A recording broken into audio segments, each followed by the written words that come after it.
दोस्तों, आज की कहानी एक ऐसी लड़की की है जिसने दौलत की खातिर सच्ची मोहब्बत को ठुकरा दिया। कैसे उसकी ज़िंदगी इसी दौलत के लालच की तबाह की और कैसे एक अमीरजादे ने उसका फ़ायदा उठाया, यह बताए आज की वीडियो में। कहानी बहुत ही ज़बरदस्त है, इसलिए वीडियो का आखिरी तक ज़रूर देखना। तो चलिए शुरू करते हैं आज की ये दर्द भरी कहानी। गर्मी की शिद्दत थे, दहकता लाल चेहरा लिए पसीने से भरपूर जिस्म उसने जैसे ही दहलीज पर कदम रखा, हलक खड़बड़ाहट से भर गया। सामने खुले दरवाजे से माँ पंखा जलाती नजर आई। लाइट नहीं है क्या मम्मी? उसने अंदर आते ही पूछा। अरे लाइट होती तो क्या मैं पंखा जल रही होती? कमबख्त सुबह से गई हुई है। उसे अचानक विकास सर की गाड़ी का एयर कंडीशनर याद आ गया जब वह ऑफिस से निकल रही थी। विकास सर ने लिफ्ट दी थी। उसने लाख मना करने के बावजूद भी सर से बहुत ज़्यादा कहा कि उसे बैठना पड़ा। गाड़ी में बैठते ही उसे ऐसा लगा जैसे स्वर्ग आ गई हो। बाहर बहुत तेज़ गर्मी और गाड़ी में ठंडी ठंडी गर्मी और पसीने का तो नामो निशान तक न था। इन्हीं सोचों में गुम पता नहीं चला।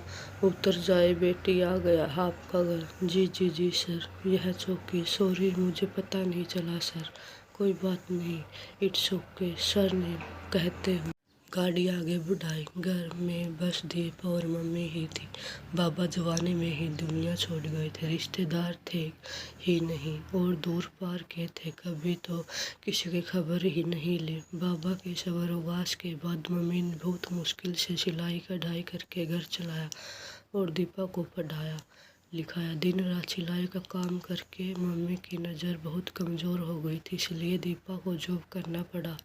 मम्मी उसकी जॉब के ताकि वैसे आराम से ज़िंदगी गुजार सके। आज भी मम्मी ने इसी बात की उसकी तकरार हो गई। दीपा आखिरी सागर में क्या बुराई है बेटा, पास में रहते हैं बरसों से, जाने पहचाने, बहुत अच्छा लड़का, अपना कमाता है, तू खुश रहेगी। अरे बेटी, मेरी ज़िंदगी का तो कोई भरोसा नहीं। तुम क्या चाहती हो? घुट घुट के ज़िंदगी जीऊँ, हर चीज़ के लिए तरसती रहूँ? मुझे नहीं करनी शादी उस मजदूर से, तो मैं तो उससे शादी करूँगी जिसके पास बहुत पैसा होगा, जिसके पास बड़ी बड़ी गाड़ी होंगी, बंगला होगा, बैंक बैलेंस होगा। मम्मी आशीर्वाद दे दो, मेरे ख्वाब पूरे हो जाएं। उसने उदासी भरी नज़रों से अपनी माँ को देखा। मम्मी को दीपा की यह बातें बहुत परेशान करती थी। पता नहीं दीपा की ये जिद कहाँ ले जाती है उसे। मिलता तो वही है जो इंसान के मुकद्दर में होता है। मुकद्दर को मानने वाले हमेशा खुश और संतुष्ट रहते हैं। मम्मी ने उसका हाथ पकड़ के साथ बैठा लिया और प्यार से उसको समझाने लगी। दीपा बेटी, सागर अच्छा लड़का है, तुझे पसंद करता है। फिर हो सकता है कि तेरे नसीब में उसके भाग जाग जाए और तू ख्वाब देखती है वही सच हो जाए। मम्मी प्लीज़, मुझे नहीं पता, बस मैं सागर से शादी नहीं कर सकती और आप भी उसका जिक्र मेरे सामने न करें।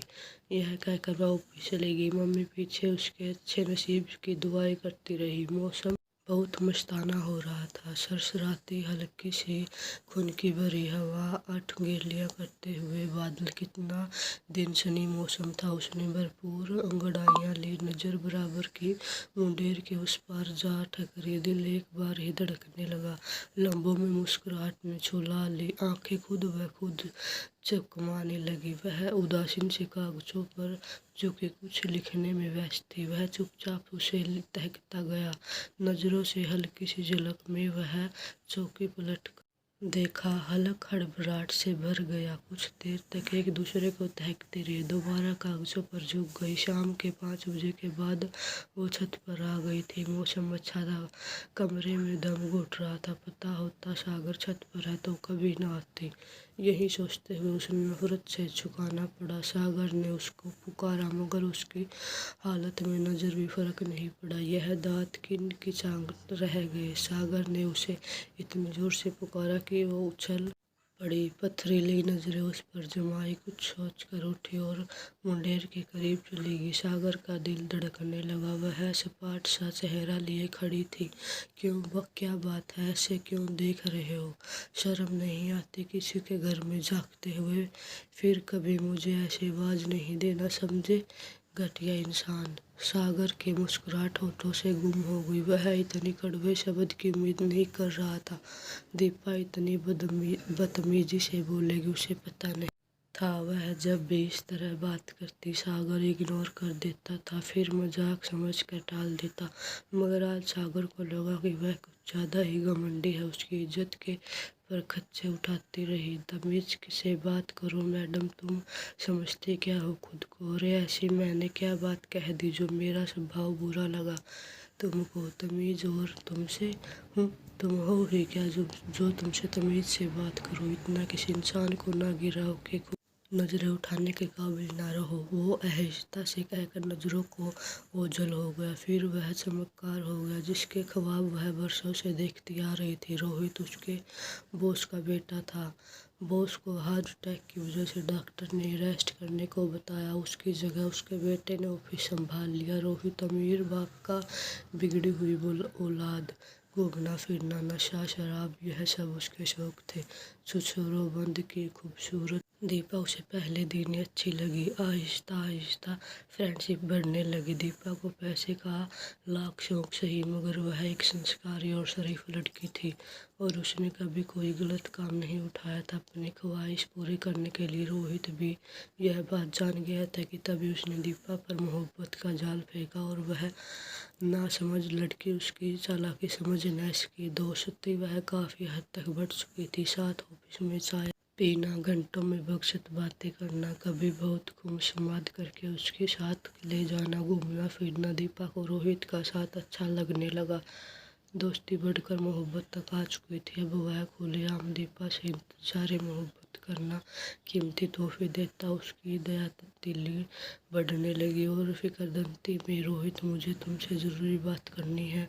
तुम कब अपने मम्मी पापा को लेकर आ रहे हो रिश्ते के लिए? डार्लिंग, तुम ही तो हो, पता है ना कि पापा की तबीयत ठीक नहीं है। जब ठीक हो जाएंगे तो मैं बात करूँगा, तुम फिक्र ना करो। अच्छा सुनो, आज रात का खाना साथ खाएंगे, मैं तुम्हें पिक कर लूँगा घर से। नहीं रोहित, मैं रात को घर से बाहर नहीं आ सकती, मम्मी इजाज़त नहीं देगी और फिर मोहल्ले वाले भी क्या सोचेंगे कि इतनी रात को घर से बाहर वह लड़की अकेली नहीं आ सकती। क्या मामला है यार, मैं तंग आ गया हूँ। यह कैसी दोस्ती है, कैसी मोहब्बत? तो बस रोहित के ख्वाबों में गुम थी। वह तो हवा में उड़ान भर रही थी, मस्त आज़ाद पंखी की तरह। ख्वाब भरा पूरे भी होते हैं। उसे यकीन न था वह गुलाबी हो जाती। उसकी यादों में रोहित का सराफा लहराता तो दिल में तार छिड़ जाती। रूह बदलने लगी। मौसम बाहर से जैसे ठहर सा गया था। उसने दिल में आंगन में उस दिन ऑफिस से वापस घर आते समय सागर ने सामना हो गया। उसने कन्नी काटने गुजारा न चाहा। फिर कुछ सोचकर ठहर की आंखों में खूब काजल लगाए, होठों पर मुस्कान सजाए वह सीधे दिल में उतर रही थी। उसके दिल में बोझ और बढ़ गया था। कैसे ही उसने बारीकी से जांच लिया, कितने खुश हो निश्चित नजर आ रही थी। वह एक ईमानदारी लड़का था, दिल से उसकी खुशियों की कामना करते वाला। दीपा से मुस्कुराहट जवाब लिया। सागर की आंखों में मिर्ची सी भर गई, हालांकि आहिस्ता से दिल की गहराइयों से दुआ दी, सदा खुश रहो। कैसे हो सागर? सबके दीपा ने पूछा। बहुत कमज़ोर हो गए हो, काम जैसा जा रहा है तुम्हारा? अच्छा जा रहा है काम, यह कहता कन्नी कट गया। और ज़्यादा दीपा का सामना करने का हौसला नहीं था। उसके लंबों पर किसी और के नाम मुस्कुराहट कहा गवारा थी। वह कई बार दीपा को रोहित की गाड़ी से उतरता देख चुका था। एक बार उसने दीपा को होटल से रोहित के साथ निकलने देखा। बस उस दिन से उसके सपने टूट गए। दीपा के साथ के देखे गए ख्वाब चकनाचूर हो गए थे। 3 दिन हो गए थे रोहित ऑफिस नहीं आ रहा था। अब उसके पापा भी ठीक हो गए हैं, ऑफिस आने लगे। दीपा का दिल नहीं लगता था रोहित के बिना। उसे ऑफिस वीरान वीरान लगने लगा। फ़ोन करके पूछा, आगे कॉल दूसरी लाइन पर बिजी थी। काफ़ी देर वेट के बाद उसने दोबारा कॉल मिलाई। आगे से कॉल रिसीव कर ली। हेलो रोहित, कहाँ हो यार? मेरे स्टेशन में ज़मीन आसमान का फ़र्क है। जैसे उसने उसी औकात बताई थी वह दिल की बहुत शर्मिंदा हुई। अरे तुम फिक्र ना करो, मैं हूँ तुम्हारे साथ। उसने दीपा के हाथ पकड़कर दीपा को एकदम बहुत अजीब लगा, मगर वह खामोशी से अपने हाथ पर रखा उसका हाथ तकलने लगी। आजकल रोहित की बेताबियां बढ़ने लगी थी। हालांकि उसने पैसे ऐसे इज्जत से ख्वाब देखे थे, मगर वह एक शरीफ लड़की थी। उसे रोहित की मेहरबानियां बहुत अजीब लगने लगी। शादी से पहले इतना ज़्यादा करीब आना उसे स्वीकार न था। रोहित ने एक बार हद से गुजरने की कोशिश की थी, मगर दीपा ने उसे रोक दिया था। मगर अब रोकना भी मुमकिन नहीं लग रहा था, इसलिए वह चाहती थी कि जल्दी शादी हो जाए। शाम जब 5 बजे के बाद वह छत जाया करती, रोहित के बारे में सोच रही थी कि उसकी कॉल आ गई। हेलो, कैसी हो? ठीक हो? तुम कैसे हो? जल्दी से तैयार हो जाओ, मैं तुम्हें लेने आ रहा हूँ। मगर इस टाइम क्यों? कहाँ जाना है?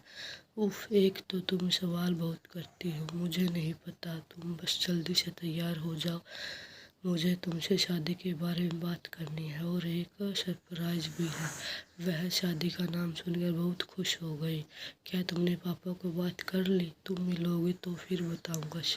जल्दी से बाहर आओ, मैं वेट कर रहा हूँ। वह नीचे आई। मम्मी घर के काम में व्यस्त। मम्मी, मैं अपनी एक सहेली के घर जा रही हूँ, कुछ देर तक आ जाऊंगी।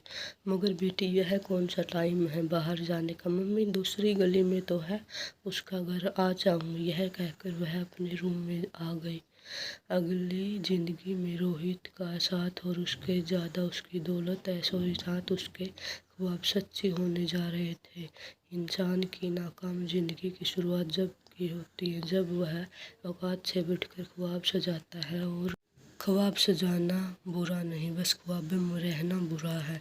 ख्वाब पूरे होने की शर्त रखना बुरा है। वो बस मिट्टी के घराने में शीशे के गुलदान की तरह होते हैं और उन्हीं की तरह टूटना बिखरना फिर बहुत दुख देता है। रेड कलर की डांस वाली शर्ट, दुपट्टा और वाइट ट्राउजर और हल्का मेकअप, चेहरे खुशी की चमकता रहा था। रोहित ने उसे पिक किया। वह सीधे होटल चले गई। रोहित, रूम क्यों क्यों लिया तुमने होटल में? अरे मेरी प्यारी दीपा, मैं अपनी ज़िंदगी की हसीन प्लानिंग बिना किसी एडवेंचर के करना चाहता हूँ। शादी के बारे में भी बात करनी है। तुम्हें विश्वास नहीं है मुझ पर? ऐसी बात नहीं रोहित, तुम पर एतबार है, मगर अगर कुछ नहीं, चलो रूम में चल कर सब बातें कर लेना। वो उसकी बात का यकीन करके उसके साथ रूम में चलेगी। काफ़ी देर बातें होती रही। महबूब मिन्नत करो और मैं ज़बरदस्ती हो तो ज़ाहिर है कदम बहक जाते हैं। और ऐसा ही हुआ। मोहब्बत का प्यार जज्बा हवस का कर ख़त्म हो गया। उस दरिंदे ने बात यह ख़त्म नहीं की, अपने दोस्त को प्लानिंग के तहत यहाँ बुला लिया। दीपा कमरे में रोहित के दोस्त को देखकर घबरा गई।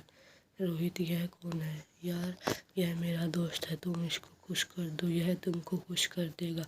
दीपा के होश उड़ गई। वह सोच भी नहीं सकती थी कि जिसने उसे मोहब्बत की वह इतना बड़ा धोखा देगा। बेगैरत घटिया इंसान, मैं तुमको जिंदा नहीं छोड़ूंगी। उसने रोहित का गिरेबान पकड़ लिया, चिल्लाना शुरू कर दिया। इसके साथ ही जोरदार थप्पड़ रोहित ने उसके गाल पर रसीद कर दिया और बेड पर पटक दिया। बगैरत मैं नहीं, तुम हो। औकात क्या है तुम्हारी? कीमत तोहफे लेना चाहती हो? घूमना फिरना तुमको बुरा नहीं लगता? यह सब तुमको बुरा लगने लगा? ज़्यादा शरीफ मत बनो, कीमत ले लो, चलती बनो। ओके यार, मैं जा। अब तू जान। और यह है, रोहित अपने दोस्त से बोला।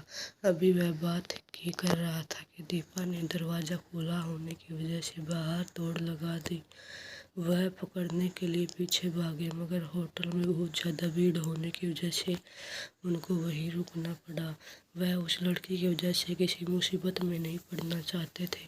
रोहित ने सोचा कि वह उसे पैसे देकर चुप करवा देगा, क्योंकि उसके देख लिया था कि दीपा अमीर होना चाहती, मगर वह नहीं जान सोचता था कि वह नादान लड़की थी, चरित्रहीन नहीं। न जाने वह कैसे पहुंची घर। जब उसे होश आया तो उसकी माँ उसके सिरहाने बैठ रो रही थी। होश में आने के बाद दीपा ने जब माँ को रोते देखा तो वह भी बेहाता रोने लगी। मैंने उसे बहुत मुश्किल से चुप कराया। बेटी ना रो और यह बता कि तेरा एक्सीडेंट कैसे हुआ। तुम तो अपनी दोस्त के घर गई थी तो रोड पर कैसे पहुंची। फिर उसे याद आ कि भागते भागते वह किसी कार से टकरा गई थी और कार वाला उसे अस्पताल ले गया था। फिर माँ और सागर को खबर मिलने पर वह दोनों उसको अस्पताल से ले आए। इंसान जब गिरता है मुंह केवल गिरता है और इतनी जोर से गिरता है कि वे रेजा रेजा हो जाता। उसे एहसास भी नहीं होता कि फिर एहसास तब होता है जब दर्द हक से ज़्यादा बढ़ जाता। फिर एक बिलबिल आती है, तड़पता है पर हाथ कुछ नहीं आता, खाली हाथ रह जाता है। यह इंसान की करतूत है जो उसे गिरवास करने के लिए काबिल नहीं छोड़ती। वह पत्थर की तरह सख्त बैठी थी। क्या जोर से ठोकर लगी। मम्मी, मैंने दुख और बहुत ही बेबसी और उसका चेहरा देखा। इस वाक्य को कई दिन तक कई चोट काफ़ी हद तक ठीक हो गई, मगर अंदर की चोट का जख्म ताज़ा था जो बहुत दर्द और तकलीफ दे रहा था। मम्मी उसके वीरान चेहरे से दिल में कई बार सोच रही थी कि पूछा कि मगर दीपा ने कुछ कहने नहीं बताया। वह अब ज़्यादातर कमरे में ही या फिर आंगन में बैठी खाली हाथों को घुमाती रहती। आज भी मम्मी ने ज़बरदस्ती नहलाकर सर में कंघी की गीले बाल सुखाने के लिए छोड़ दी। दीपा उसके चौंक कर देखा तो सामने सागर खड़ा था। वह कैसे तबीयत की तुम्हारी और एक्सीडेंट हो तो जाता है पर शुक्र करो कि हड्डी नहीं टूटी। देखो कैसी उजड़ी हालत बना ली है तुमने अपनी। अब तो क्या बताते कि उसका दर्द गुजर रही थी। वह तो शुक्र है कि एक्सीडेंट ने इज्जत रख ली, वरना किस हाल तक उजड़ी थी। होटल में किसी को मुंह दिखाने के काबिल न रहती। आंखों से आंसू बहने लगे। उठकर कमरे में आ गई।